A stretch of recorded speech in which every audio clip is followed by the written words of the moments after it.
Долуе градот Тетово. Граѓаните се гушат во загаден воздух во текот на целиот зимски период. Дишат штетни честички со концентрација за неколку пати поголема од максималните граници.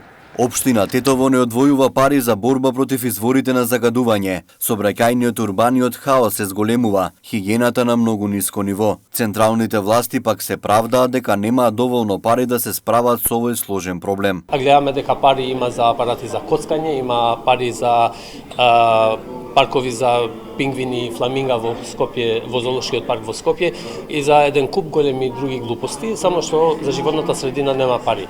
Валентин Тасевски од партијата Дом вели дека пикот на аерозагадувањето во Тетово е значително голем во зимскиот период, кога контролата на еколошките инспектори треба да биде зачестена, ако сакаме почист воздух. Дополнително, градскиот инспекторат треба да ги провери сите сопственици на Б и А интегрирани дозволи, пошто А додуше немаме, значи сите Б интегрирани дозволи и потоа да се спушти едно ниво подолу. Минатата година беше отворен јавен повик, преку кој со државни пари приватните фирми кои користат нееколошки средства за затоплување има можност да инсталираат филтри на оџаците, но ниту едно предпријатие се нема пријавено на повикот, а истите продолжуваат да се загреваат на ист начин, без да бидат казнети. Дел од она што мислиме што сметаме дека треба да стои, а доаѓа и како препорака и од други граѓани како иницијатива, ние мораме во нашата држава очигледно во зимскиот период и не само во зимскиот да имаме 24 часови инспекторати.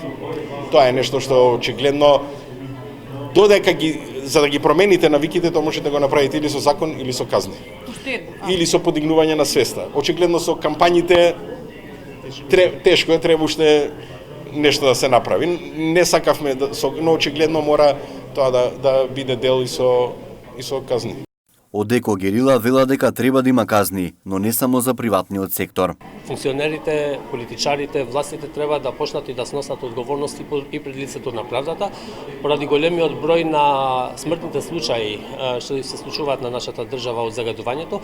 Од Министерството за животна средина пак сметаат дека граѓаните за разлика од пред една година дишат почист воздух, поради неколкуте мерки кои ги имаат преземено, а кои како што велат не се доволни.